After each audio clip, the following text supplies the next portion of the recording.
우리 이 시간 잠시 기도하실 때 주께서 주실 은혜를 사모하며 아버지 하나님 주님 전에 나왔습니다. 말씀으로 또 찬양으로 또 간절한 기도 가운데에서 주님을 만나주시고 우리 가운데 은혜를 허락하여 주시옵소서. 기도하도록 하겠습니다. 살아계신 아버지 하나님 감사합니다. 이 시간에 나와 주님 앞에 구하는 모든 성도들, 주님 앞에 그 머리를 숙이는 모든 성도들, 주께서 이미 작정하신 은혜로 함께하여 주시옵소서. 그 은혜로 우리의 삶 속에서 일하시는 하나님을, 우리를 구원하신 하나님을 감사 감격하는 귀한 시간이 되게 하여 주시옵소서. 아버지 하나님 특별히 대림절기를 지내면서 아버지 이미 오셨지만 또 다시 오시면 약속하신 주님을 소망합니다. 주의 아버지 속히 자리에 오시옵소서. 말하다 주 예수여서 오시옵소서. 아버지 우리 구원받은 주의 백성들에게 영원한 그 안식을 허락하여 주시옵소서. 주님 살펴주시기 간절히 소원합니다. 주여 지켜주시옵소서.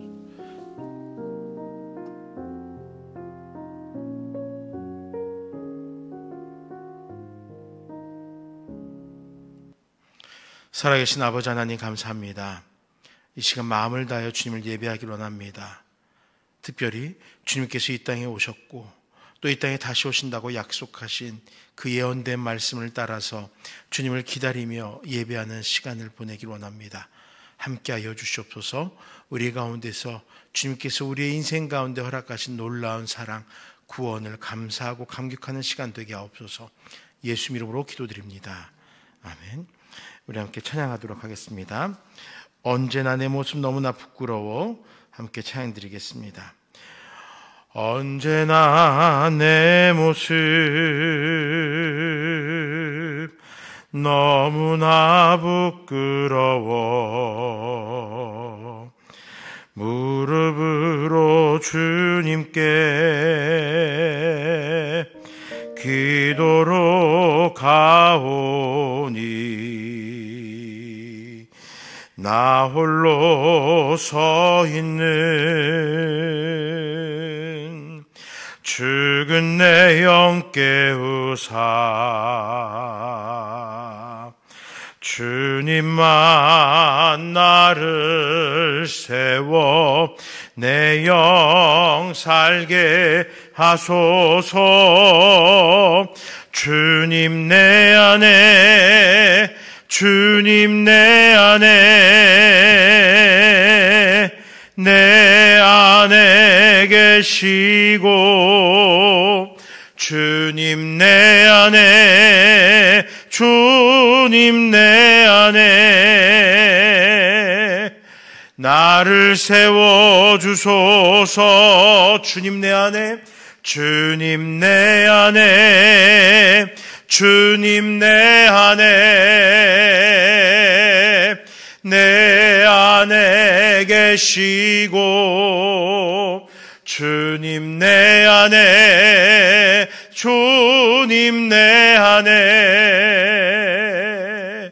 나를 세워주소서.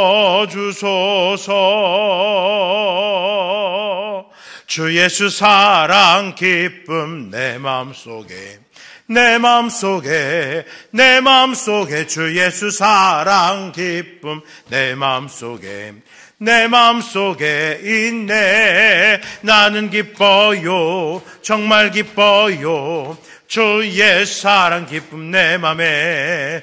나는 기뻐요, 정말 기뻐요. 주의 사랑 기쁨 내 맘에. 이제는 정죄 없네. 예수 안에서, 예수 안에서, 예수 안에서 이제는 정죄 없네. 예수 안에서, 예수 안에서 없네. 나는 기뻐요, 정말 기뻐요. 주의 사랑 기쁨 내 맘에. 나는 기뻐요, 정말 기뻐요. 주의 사랑 기쁨 내 맘에. 이제는 해방됐네. 예수 안에서, 예수 안에서, 예수 안에서 이제는 해방됐네. 예수 안에서, 예수 안에서 해방. 나는 기뻐요, 정말 기뻐요. 주의 사랑 기쁨 내 맘에. 나는 기뻐요, 정말 기뻐요. 주의 사랑 기쁨 내 맘에. 처음부터 다시 한번 찬양 드리겠습니다.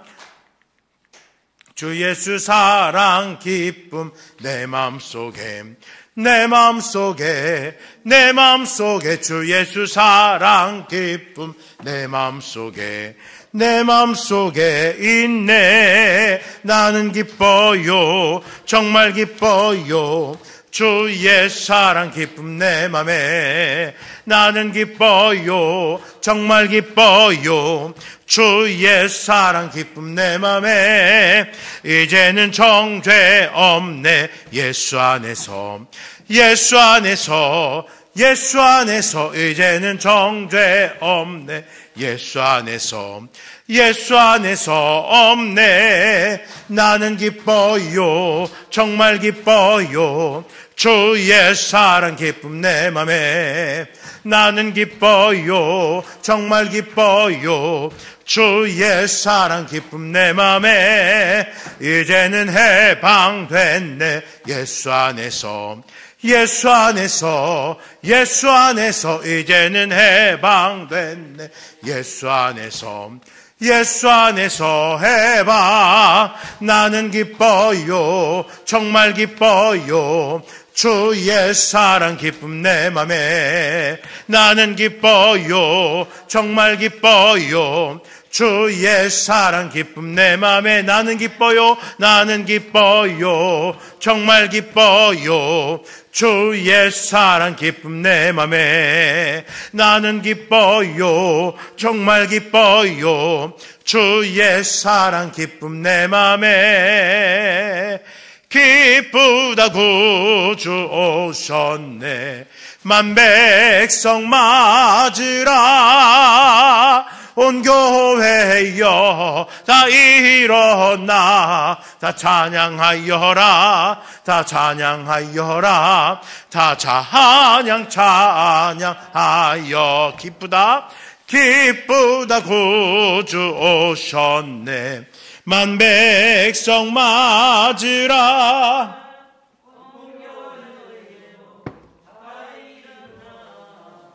다 찬양하여라 다 찬양하여라 다 찬양하여라. 구세주 탄생했으니 다 찬양하여라. 이 세상의 만물들아 다 화답하여라 다 화답하여라 다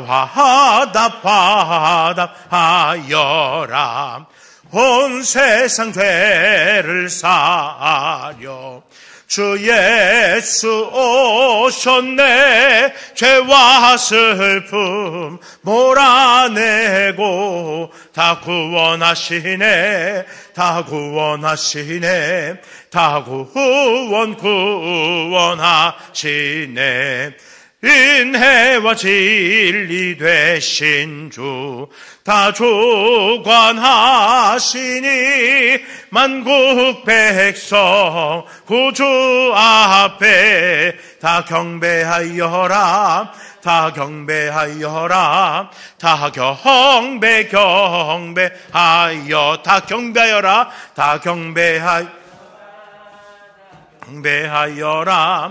다 경배하여라. 아멘. 아버지 하나님, 입술을 모아서 주님의 탄생을 경배하여라 이 땅 가운데 선포하였습니다. 그 경배하는 것은 하나님을 경외하는 것이고 하나님 앞에 마음을 내어드리는 것입니다. 입술로는 그렇게 선포하였는데 진정 우리가 주님을 경외하고 있습니까? 주의 가르침을 따라 살고 있는지, 때때로는 이 세상을 만족하며 이 세상을 기뻐하고 있는 것은 아닌지 다시금 되돌아보는 이 예배의 시간 될 수 있도록 함께하여 주시옵소서. 사랑 우리 나눔교회 성도님들, 이 시간 함께 예배하며 창세기의 말씀을 통하여서 계속하여서 우리의 순전한 신앙을 위해 신앙을 점검하고 살피며 결단하고 있습니다. 이 말씀 가운데 오늘도 다시금 역사하여 주셔서 혹여라도 우리가 세상을 익숙히 여기고 세상으로 나아가는 발걸음이 있었다면 붙잡아 주시고 오직 여호와 앞에, 오직 주님 앞에 예배하는 우리의 신앙을 결단케 하여 주시옵소서. 감사합니다. 예수 이름으로 기도드립니다. 아멘. 함께 묵상하실 말씀은 창세기 36장 1절에서 43절까지의 말씀입니다. 구약성경 54쪽 창세기 36장 1절부터 43절까지의 말씀입니다.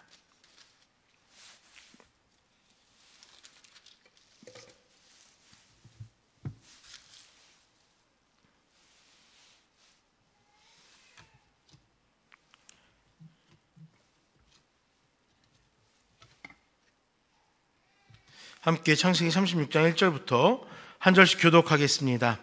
에서 곧 에돔의 족보는 이러하니라.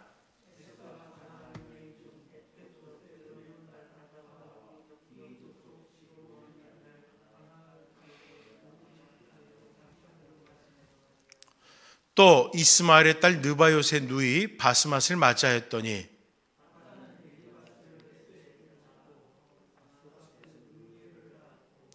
오홀리바바마는 여우스와 을람과 고리를 낳았으니 이들의 에서의 아들들이요 가나안 땅에서 그에게 태어난 자들이더라.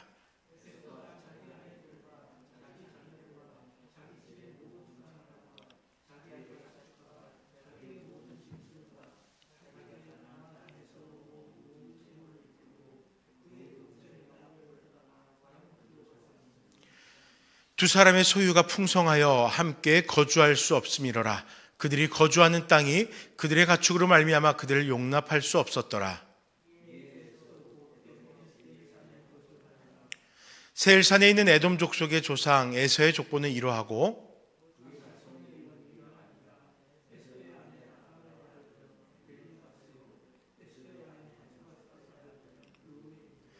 엘리바스의 아들들은 대만과 오말과 스보와 가담과 그나스요.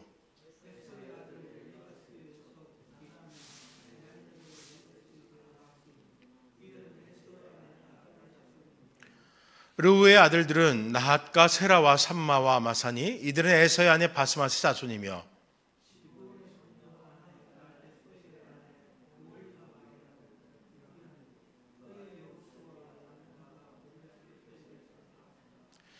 에서 자손 중 족장은 이러하니라. 에서의 장자 엘리바스의 자손으로는 대만 족장, 오말 족장, 스보 족장, 그나스 족장과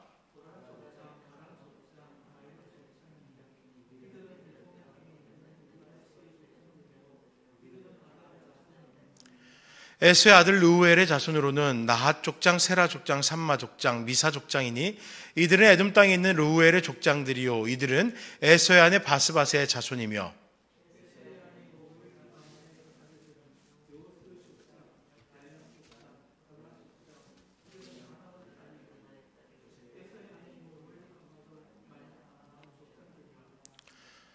에서 곧 에돔의 자손으로서 족장된 자들이 이러하였더라.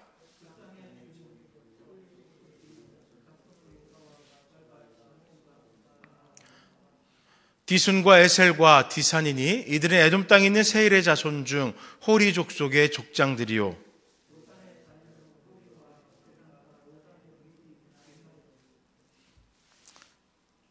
소발의 자녀는 알완과 마낫과 에발과 스보와 오남이요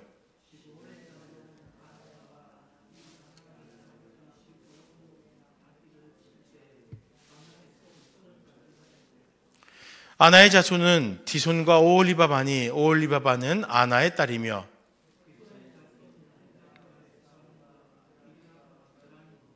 에셀의 자녀는 빌한과 사이완과 아간이요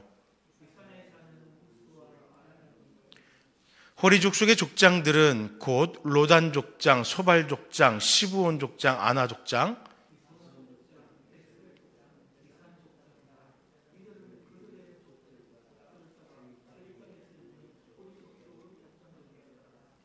이스라엘 자손을 다스리는 왕이 있기 전에 에돔 땅을 다스리던 왕들은 이러하니라.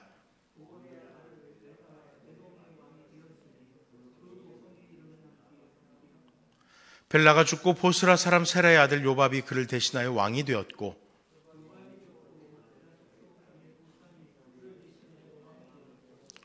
후삼이 죽고 부닷의 아들 곧 모압들에서 미디안 족속을 친 하닷이 그를 대신하여 왕이 되었으니 그 도성 이름은 아윗이며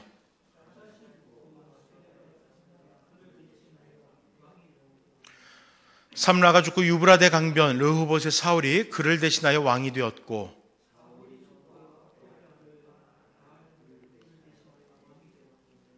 악볼의 아들 바알하난이 죽고 하달이 그를 대신하여 왕이 되었으니 그 도성 이름은 바우며 그의 아내 이름은 무에다벨이니 마드렛의 딸이요 메사압의 손녀더라.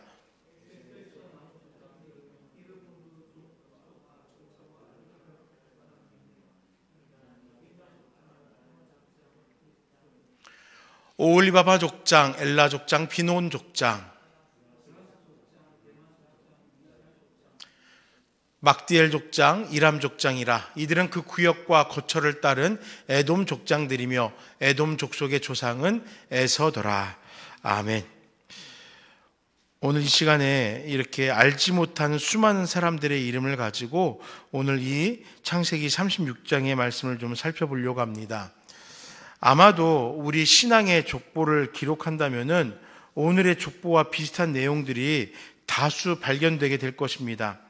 함께 신앙생활을 했지만 어느 순간인가 세상을 향하여 나아간 이들을 바라보면서 때로는 안타까워하게 되고 또 한숨 쉬게 됩니다.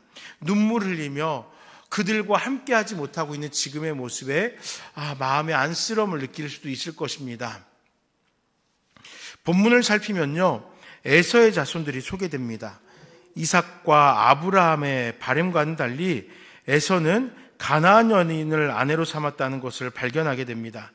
결국 에서는 오늘날 요르단의 남쪽 지역에 해당하는 세일 땅으로 이주하였고 에돔 족속의 조상이 되면서 수많은 후손을 갖게 됩니다. 아마 여러분들도 정치 뉴스를 보게 되시면은 이스라엘과 요르단의 이야기를 간간히 듣게 될 것입니다. 지금 이스라엘과 하마스와의 그런 분쟁 가운데 또 요르단이 이렇게 돕고 있는 것을 알고 있는데, 그 정치적인 이유도 있지만 또 요르단에서는 한 가지 자기네들의 어떤 당위성을 찾는다면은 이스라엘은 그래도 우리의 형제니까라는 것입니다. 그 형제니까라는 그 당위성을 가지고 지금 이 전쟁 가운데 그들 또한 뛰어들게 되었던 것입니다. 이렇게 본문을 살펴보면서 에서의 자손들 이삭과 아브라함의 바램과 달리 가나안 여인을 아내로 삼았던 그 에서의 족보를 바라보게 됩니다. 그런데 족보까지 상세하게 기록된 에서에 대한 이야기인데, 그럼 족보까지 기록되었으니까 뭔가 좀 특별할 것 같고 그 이야기가 계속하여서 이어질 것 같습니다. 그런데 이것이 끝입니다. 왜 성경은 에돔이라는 큰 민족을 이룬 에서를 더 이상 관심 갖지 않고 있을까요? 오늘 이 시간에 함께 에서의 족보를 살펴보면서 그가 어떠한 삶을 살았고 그의 민족들이 어떤 삶을 살아갈 것인지를 살펴보고자 합니다. 그리고 에서의 삶이 과연 성도로서 본받을 삶인지 또는 주의하고 경계해야 될 삶인지 분별하는 이 시간 또 우리 모두가 되시길 소망합니다. 우리 먼저 9절에서 19절의 말씀을 가지고서 우리가 살아갈 터전은 어디인지 함께 살펴보려고 합니다. 사랑하는 성도님들, 에서와 그의 후손들에 관한 이야기들이 비교적 자세하게 본문에 기록되어 있습니다. 그들은 세일산에 거주했다고 합니다. 본래부터 에서가 그 땅에 살았던 것은 아니었어요. 에서는 세일산에 살던 호리 족속을 정복합니다. 그리고 그곳을 거주지로 삼은 겁니다. 그리고 훗날 이스라엘 자손들도 가나안 땅을 정복하게 됩니다. 그러나 이스라엘 민족의 정복과 에서의 정복은 그 결이 좀 다릅니다. 이스라엘 자손은 자신들에게 주어진 땅을 온전히 소유하지 못하였고 결국 애굽으로 내려가 살았다가 하나님의 은혜를 따라서 다시 가나안을 누릴 자격을 가지고 주어진 땅을 소유하기 위해서 정복 전쟁을 치르게 됩니다. 그러나 에서는 달랐습니다. 우리 7절에서 8절의 말씀을 함께 읽겠습니다. 7절에서 8절입니다.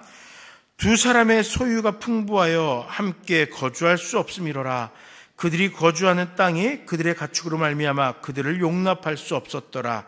이에 에서 곧 에돔이 세일산에 거주하니라. 그렇죠.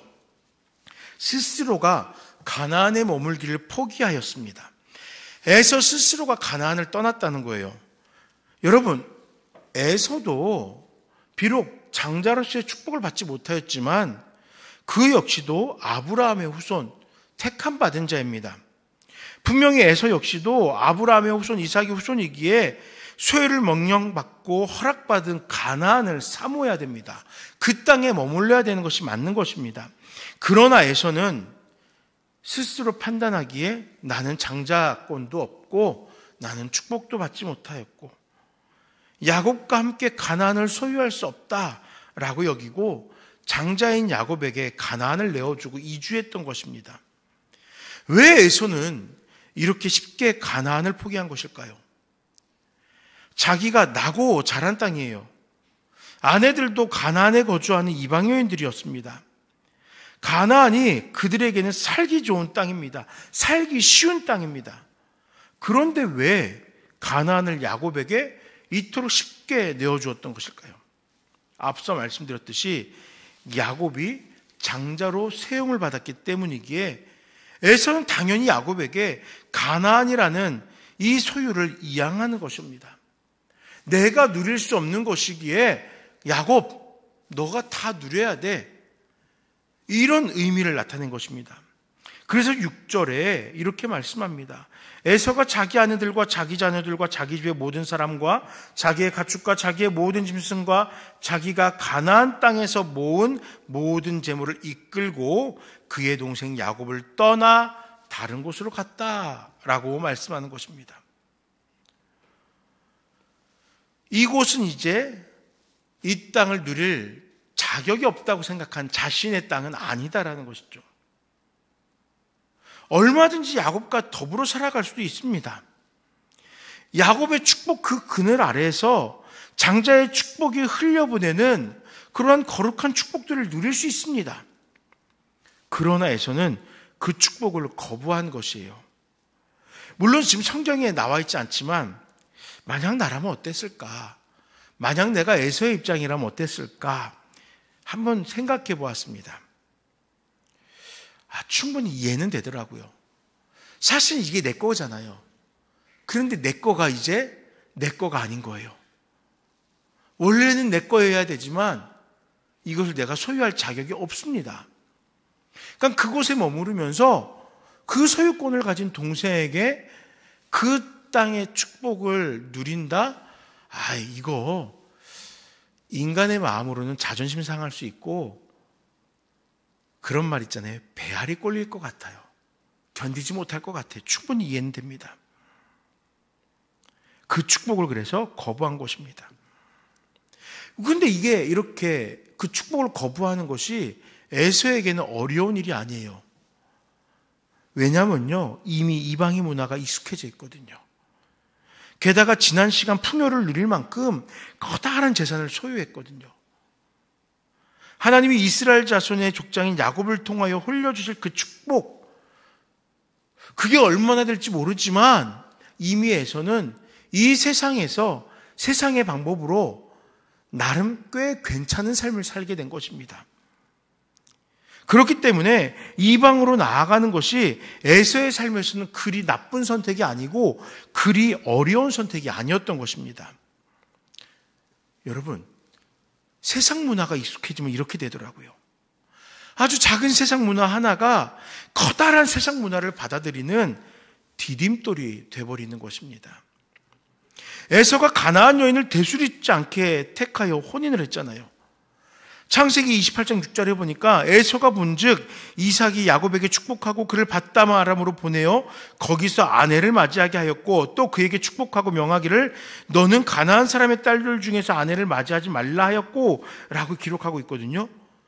에서도 알고 있었어요. 부모들이 자녀들에게 가진 바람은 가나안의 여인이 아님을 알고 있어요. 이방의 여인이 아님을 알고 있습니다. 그래서 창세기 28장 8절에 보니까 에서가 또 본즉 가나안 사람의 딸들이 그의 아버지 이삭을 기쁘게 하지 못하는지라. 이미 자신과 혼례를 맺은 이 가나안, 지금 이 인근에서 얻은 그 아내가 부모에게 기쁨이 되지 못하고 있는 거 알아요. 이방의 여인은 이삭에게, 리브가에게 기쁨이 되지 못한 거예요. 이 사실을 에서는 직접 확인했거든요.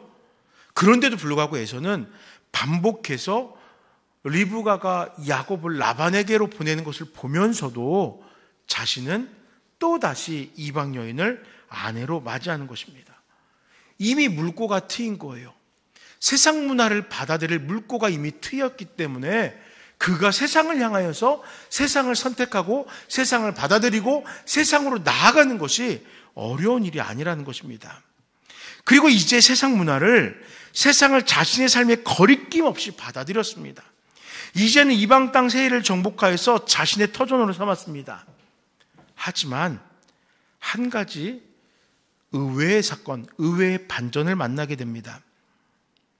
분명 이방의 땅으로 나아갔는데 에서의 후손이 점차 번성하게 됩니다.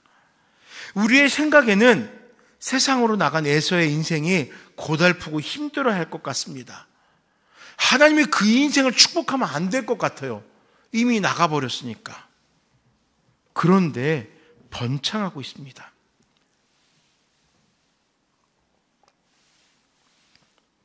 왜 에서는 세상을 택했음에도 번창하게 되었을까요? 하나님의 언약 때문이에요.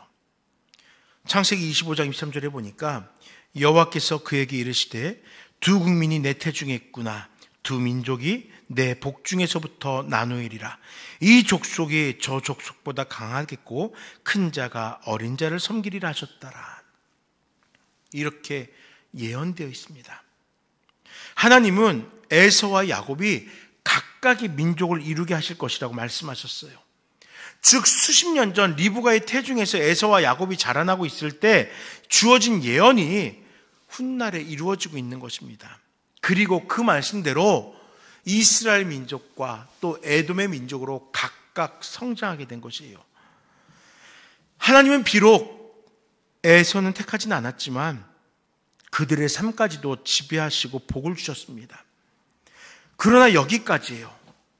에스겔 35장 1절에 7절의 말씀을 살펴보면요, 세일산에 거주하는 자들, 즉 에서의 후손들에 대해서 이야기하는데, 에돔에 대해서 에스겔 선지자는 그들의 땅이 황무지와 폐허가 될 것이고 왕래하는 사람마다 끊어질 것이다 라고 예언합니다. 그들을 완전히 멸망시킬 것이라는 하나님의 심판 계획이 선고돼요. 비록 아브라함의 후손이고 이삭의 아들이지만 하나님을 떠난 에서는 한때는 큰 민족을 이루고 번성하지만 결국 하나님을 떠난 그 이유로, 하나님의 주권을 외면한 그 이유로 마지막 심판으로 나아가는 것입니다. 사랑하는 성도 여러분, 세상이 꽤 그럴듯하고 좋게 보입니다. 단적인 예가 바로 이 성탄절을 살펴보면 돼요. 교회도 예수님의 나심을 기억하고 기념하고 예배합니다. 당연한 일이에요. 그런데요, 세상에서도 이 성탄을 즐거워합니다. 그런데 그 세상에 예수님이 있습니까? 서울 명동의 한복판에 있는 한 백화점, 이맘때 되면은 인산인해를 이룹니다. 서울 사람뿐만 아니라 전국에서 몰려든 사람들에 의해서 인산인해를 이루어요. 왜 그러냐면요, 그 백화점 건물을 마치 크리스마스 트리 꾸미듯이 전체를 다 성탄 장식을 해놓습니다. 어마어마하게 멋있게 해놓습니다. 저도 매년 아내한테 한번 가자고 쫄렸는데 안동에서 그 멀리까지 왜 가냐고 해서 못 가고 있어요. 여튼 사람들도 그걸 보면서 이때 이 씬을 즐거워합니다. 그런데 그 즐거움 속에는 예수님이 없습니다. 이 세상의 성탄절에는 예수님이 없습니다. 예수님께서 인류를 구원하기 위해서 이 땅 가운데 비천한 자리로 내려오셨는데 그게 성탄인데 세상은 그걸 몰라요. 의미는 이미 상실하고 그냥 야 좋다, 이쁘게 꾸며놓고 자신들끼리 즐거워하며 흥청망청 시간을 보냅니다. 너무나 그럴듯해 보입니다. 오히려 교회의 성탄보다 백화점의 성탄이 더 아름답고 더 그럴듯해 보이고 꽤 의미가 있을 것 같아 보입니다. 하지만 지금뿐입니다. 그 결국은 절망이 될 뿐이에요.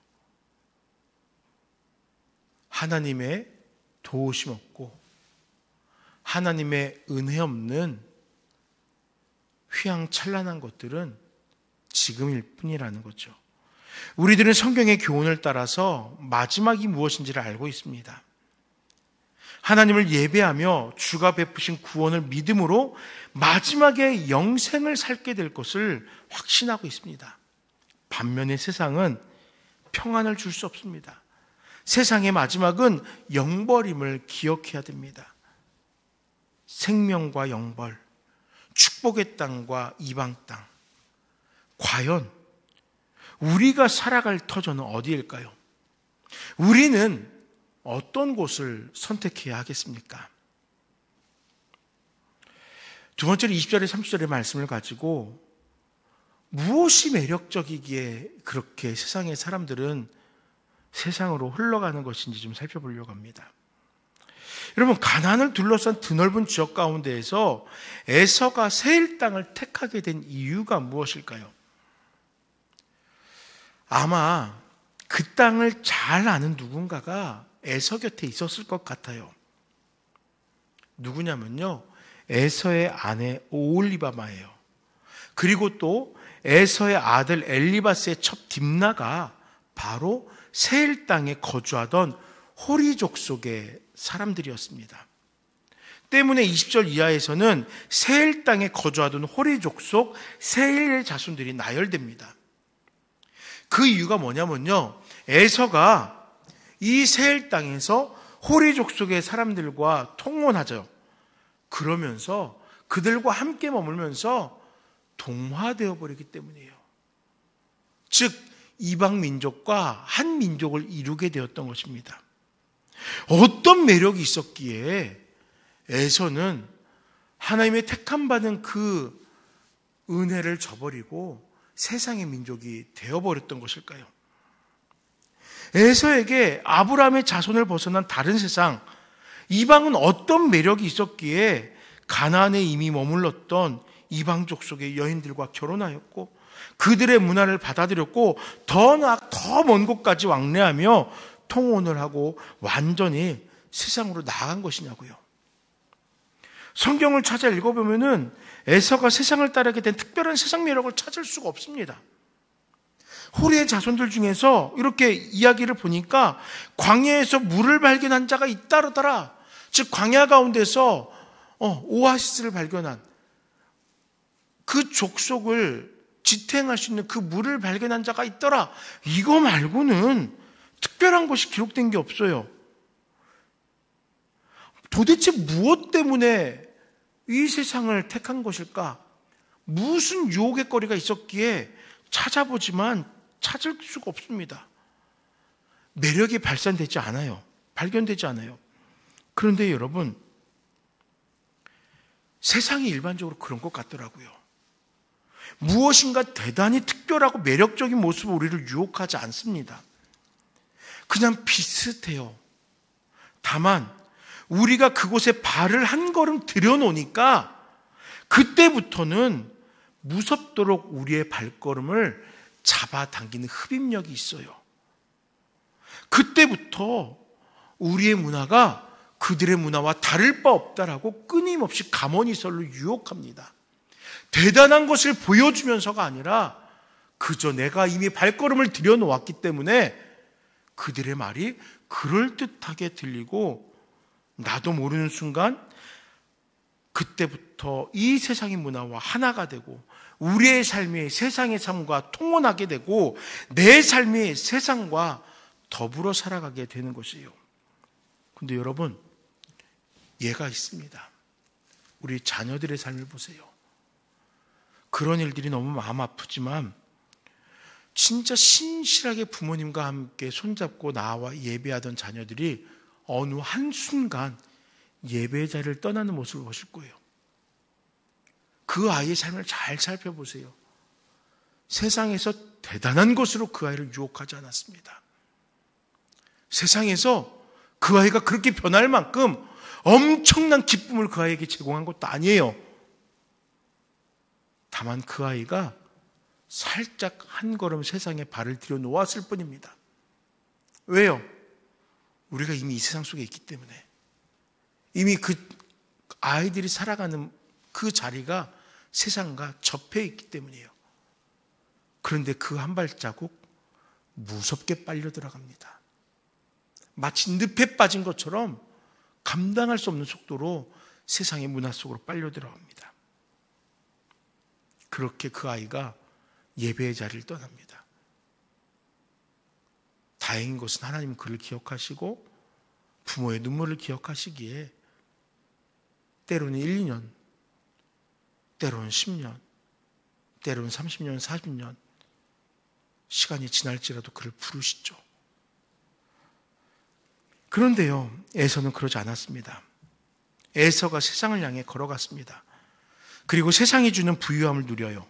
결국 하나님의 은혜와 스스로 멀어지고 훗날 이스라엘을 거치는 자가 됩니다. 하나님의 질서를 회방한 자로 살아갑니다. 세상에서 아무리 번영하면 무엇하겠습니까? 하나님 앞에서 범죄하여서 하나님의 피할 수 없는 진노 앞에 서게 된다면은 그런 인생 살아서 무엇하겠습니까? 그것이 인생 최악의 비참함 아니겠어요? 때로 세상과 선을 긋고 살아가는 것이 부족함 같겠지만 이 길이 영원한 생명으로 나아가는 길이 될 것입니다. 예수 그리스도의 구속으로 우리를 구원하신 하나님은 믿음으로 예수 그리스도와 함께 살면서 세상을 경계하며 성화의 길을 걷고 있는 성도들에게 영원한 생명을 주실 것이에요. 그 영생이 우리에게 소망이 되기에 세상에 동화되지 않은 우리들이 성도들이 진정한 승리자이고 행복한 사람이 되는 것입니다. 에서와 같이 세상에 동화된 성도가 아닌 세상에서 구별되어서 하나님의 은혜를 부족함 없이 누리는 우리 모두가 되시길 간절히 축원합니다. 마지막으로 31절에서 43절의 말씀을 가지고 그 세상에 그곳에 구원이 있는지 살펴보려고 합니다. 이스라엘 백성들의 장로가 사무엘을 찾아왔습니다. 본문의 이야기는 아닌 것 아시겠죠? 사무엘서에 기록된 이야기입니다. 그들이 사무엘에게 이렇게 얘기합니다. 우리에게 왕을 세워서 우리를 다스리게 하소서라고 청하고 결국 여호와께서는 그들이 나를 버려 자기들의 왕이 되지 못하게 하려 함이니라 라고 말씀하시면서 사무엘에게 이스라엘 자손들에게 인간 왕을 허락해 주십니다. 이때가 대략 기원전 1050년경입니다. 그런데요, 에돔 땅에는 이미 그 이전부터 왕이 있었습니다. 즉 작은 규모의 부족이 아니라 체계를 갖추고 자신들만의 질서를 정한 시스템이 된 조직이 잘 갖춰진 국가를 이루었다는 것입니다. 국가가 갖춰졌다는 것은 통치하는 자가 리더십이 있다는 것이고 그 리더십에 따라서 나라를 지키기 위한 군사력이 있다는 것이고요. 또 이 나라가 부국을 이루기 위한 경제력이 활성화되어 있다라는 이야기겠지요. 이 같은 이스라엘 주변 나라들, 국가들이 이렇게 왕권을 갖추고 있었습니다. 이스라엘에게 동경의 대상이 되었고 결국 하나님을 왕으로 인정하지 않고 인간 왕을 달라 외치는 교만이 이스라엘에 넘쳐나게 됩니다. 물론 국가 조직이 반신앙적이다라고 부정하는 것이 아니에요.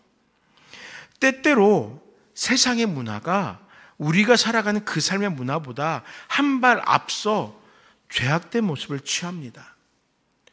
그런데 그러한 문화들이 우리들에게 그럴듯하게 보여지는 것이 안타까운 것이에요. 때때로는 신앙과 그 문화가 세상을 앞서가던 때도 있었지만 어느새 주도권을 세상에 빼앗기고 또다시 교회 문화가 세상 문화에 휘둘리는 지경에 처한 것이 오늘의 모습입니다. 그리고 이야기하죠. 세상의 문화는 즐거움이 있고 위로가 있고 회복이 있다는 것이에요. 여러분, 제가 대학에서 음악을 한 거 아시죠? 저는 교회 음악과를 일부러 선택해서 들어갔어요. 하나님 앞에 예배 가운데서 찬양하는 것이 저의 소망이어서 교회 음악과를 갔습니다. 일반 음악과를 가도 교회 안에서 찬양할 수 있고 예배할 수 있어요.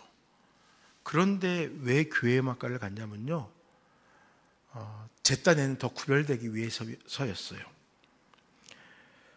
교회들이 종종 사랑의 음악회다, 무슨 찬양제다 이런 것들을 하잖아요. 그런데 그런 행사들을 하면서 교회 내에서 클래식 음악을 연주합니다. 이 클래식 음악이 교회 음악 아니거든요. 이 클래식 음악은요, 오늘날 세상의 음악하고 똑같은 거예요. 오늘날 우리 귀를 즐겁게 하는 트로트, 댄스 음악, 힙합, 그와 같이 그 시대 사람들을 즐거워하던, 특별하게는 그 시대의 상류층을 즐겁게 하던 음악이었던 거예요. 세상의 문화지 교회 문화가 아니거든요. 그런데요, 찬양하겠다라고 하면서 교회 내에서 그런 음악을 연주합니다. 물론 특별한 목적을 가지고 전혀 신앙의 삶을 살아가지 않던 사람들에게 어떤 전도의 접촉점을 만들기 위해서 교회 안에 있는 인적 인프라를 이용해서 그런 자리를 만들고 교회에 발을 들여놓게 하기 위해서 그런 도구로, 그러니까 예배의 도구가 아니라 사람들과 만나기 위한 도구로라면 이해할 수 있습니다. 그런데 찬양으로 예배하겠다고 하면서 그렇게 세상의 음악을 가지고 들어옵니다. 클래식은 그렇게 가지고 오는데 젊은 사람들이 혹시라도 교육부서에서 그런 것들을 틀어놓기만 해도 난리가 났죠. 클래식은 괜찮고 가요음악은 안 되고, 이런 분별력을 가지고 있지 못하면서 세상의 문화를 가지고 와서 그것으로 만족하고 있어요. 이미 한 발짝 이 세상의 문화가 우리 가운데 들어와 있는 거예요. 선을 찾지 못하고 있습니다. 어디가 세상의 문화인지 우리들 믿는 자들 자체가 그것을 구분치 못하고 있다는 거예요. 그 문화가, 세상의 문화가 지금 우리보다 앞서가고 있는데 우리는 그걸 졸졸 쫓아가면서 그것에 휘둘리고 있는 것입니다. 하나님과 함께하면서 하나님의 위로가, 회복이, 그리고 하나님께서 은혜와 축복이 우리들에게 제공하는 즐거움이 더 이상 우리들을 만족하지 못하는 시대로 우리는 살아가고 있는 거예요. 그리고 이런 불평들은 교회 안에서 반복해서 울려 퍼지게 됩니다. 교회 안에는 즐거움이 없어. 얼마나 안타까운 현실일까요? 어제 사실 저 개인적으로 되게 감동한 일이 있었습니다. 어린이 전도협회에서 주관해서 이 지역에 전도하고 있는 어린이들을 초대해서 우리 교회 장소를 빌려서 이제 크리스마스 파티를 한다고 공간을 좀 빌려달라 해서 빌려줬어요. 그런데 오기로 했던 아이들이 다 안 온 거예요. 우리 교회 아이들만 왔어요. 또 우리 교회와 관계를 가지고 성경학교에도 참석하고 하는 이 지역 주민, 지역 성도님들의 아이들 몇 명, 그래서 10명이 왔어요. 이 아이들을 위한 잔치가 됐습니다. 그런데 이제 전도사님들이 물어봤어요. 교회 오는 거 재밌니? 애들이 대답이 없어요. 그런데 한 아이가 그래요. 너무 재밌어요. 그러는 거예요. 왜? 교회 가면요, 그냥 재미가 있어요. 친구들을 만나도 재밌고요, 앉아 있어도 좋아요. 그냥 좋아요. 너무나 생기 있게 그 이야기를 하는데요, 너무 감동했습니다. 그 아이는 교회 안에서 얼마 살진 않았겠지만 자기가 살아가는 삶의 그 기쁨을 느꼈던 것입니다. 즐거움을 느꼈던 거예요. 세상의 문화도 분명 그 아이에게 즐거움이 되는데 그럼에도 불구하고 그 아이는 예배의 자리에 나올 수 있을 만큼 이 자리가 주는 즐거움을 깨닫고 있었던 것입니다. 사랑하는 성도 여러분, 세상의 문화가 더 자극적이고 실제적인 유익처럼 느껴질 수 있어요. 그렇지만 더 중요한 사실 한 가지를 묻겠습니다. 세상이 그렇게 우리에게 좋아 보이지만 과연 그곳에 하나님의 구원이 있을까요? 하나님의 질서를 외면한 세상의 질서 속에서, 세상의 문화 속에서 우리가 하나님의 구원을 누릴 수 있겠습니까? 말씀을 정리해 보겠습니다. 과거와 현재를 비교한다면은 현대가 더 유혹이 가득한 세상일 것입니다. 에서가 유혹당하고 디나가 보고 싶었던 그 땅보다 더 매력적인 것들이 우리 주변을 가득 채우고, 이미 우리가 즐겨 행하는 문화 속에는 반기독교적이고 비신앙적인 문화들이 동화되어져 있어요. 우리가 살아갈 터전은 바로 이렇게 무질서하고 혼탁한 세상입니다. 그리고 세상의 문화들은 기독교 신앙의 문화보다 더 자극적이고 유혹적인 모습으로 우리에게 매력을 어필하고 있습니다. 그러나 여러분, 우리 함께 늘 묵상하며 살아갑시다. 하나님의 구원은 우리에게 무엇을 요청하고 있을까? 내 삶 어디에서 하나님의 구원이, 하나님의 은혜와 역사가, 하나님의 존귀하심이 높아질 것인가 묵상하면서, 비록 함께 신앙하던 이들 가운데 누군가가 에서와 같이 세상으로 향한다 하여도 나는 신앙의 그 도를 지키면서 신앙이 즐거움이 되며 신앙의 유산을 후세에게 상속하는 진정한 하나님의 자녀로서의 삶을 살아가는 축복된 성도님들 되시기를 간절히 축원드립니다. 이 시간 함께 기도할 때, 아버지 하나님, 우리 주께서 허락하신 이 신앙을 살아가면서 이 신앙의 삶이 우리에게 즐거움 되게 하시고 그 즐거움으로 하나님 자녀다운 합당한 삶을 살아가게 하옵소서. 잠시 기도하도록 하겠습니다. 아버지 하나님, 감사합니다. 이 시간을 통하여 사랑하는 주의 백성들과 더불어 함께 이 말씀을 살피게 하시고, 무엇보다 이 세상 가운데에서 우리가 이 세상에 유혹되지 않고 흔들리지 않고 주님께서 허락하신 은혜를 따라가겠노라고 다시금 살피게 하시니 감사합니다. 아버지, 나의 하나님이시여, 우리가 어디를 걸어가고 있습니까? 아버지 하나님, 우리로 하여금 구별되어지게 하시고, 아버지, 이 세대 가운데서가 아니라 온전히 주님께서 뜻하신 바를 이루어가는 하나님의 나라의 뜻을 두고 소망을 두고 살아간 자들 되게 하시옵소서. 이 땅에서 하나님께서 허락하신 그 믿음을 가지고 살아가면서 진정한 기쁨을 누리는 우리 모두가 되게 하여 주시옵소서. 우리는 이 땅 가운데서가 아니라 하나님과 함께하는 그 삶을 소망케 하여 주시옵소서. 자비로우신 아버지 하나님, 우리가 살아갈 땅이 세상의 문화가 가득한, 유혹이 가득한 땅입니다. 하지만 우리는 그 땅 가운데서 무엇이 좋은지, 무엇이 우리를 유혹할 만한 매력이 있는지 찾을 수가 없습니다.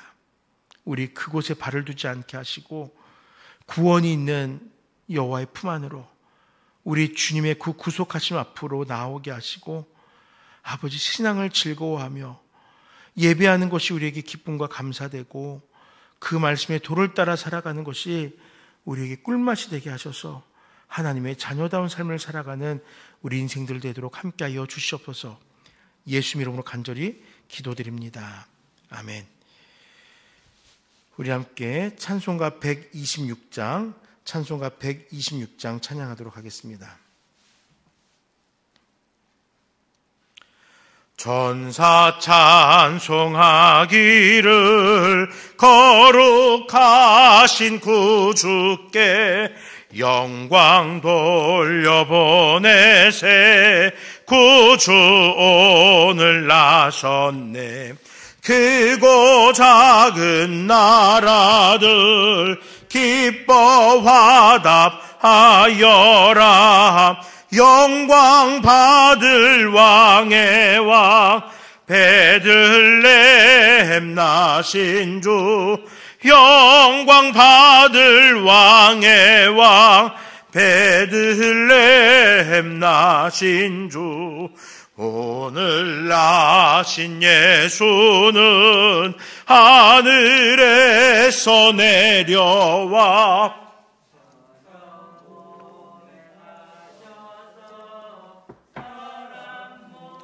물 입었네. 세상 모든 사람들 영원하신 주님께 영광 돌려보내며 높이 찬양하여라.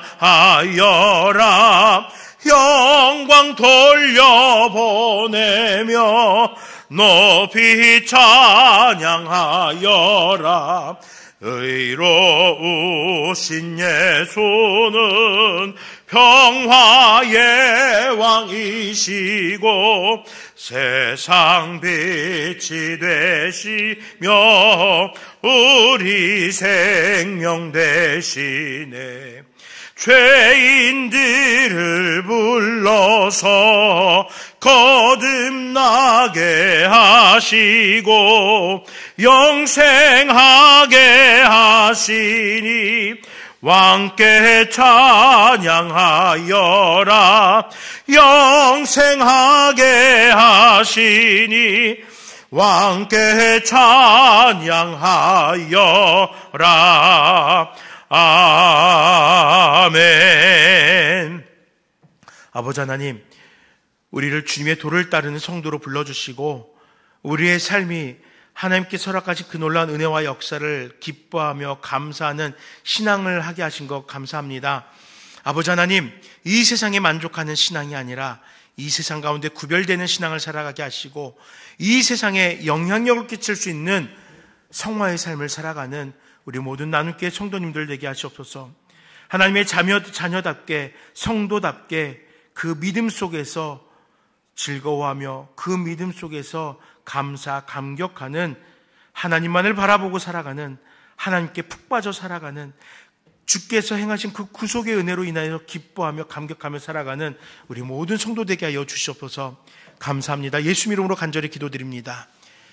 주 예수 그리스도의 은혜와 아버지 하나님의 크고 놀라우신 사랑과 성령 하나님의 함께 하심이 주님 앞에서 즐거워하며 주님 앞에서 성화되어져 가며 주님의 영광을 위하여 다시 오실 주님을 소망하며 살아갈 소망하는 우리 모든 나눔교회 성도들의 삶 속에, 이 땅의 모든 성도들의 삶 속에 영원토록 함께 있을지어다. 아멘.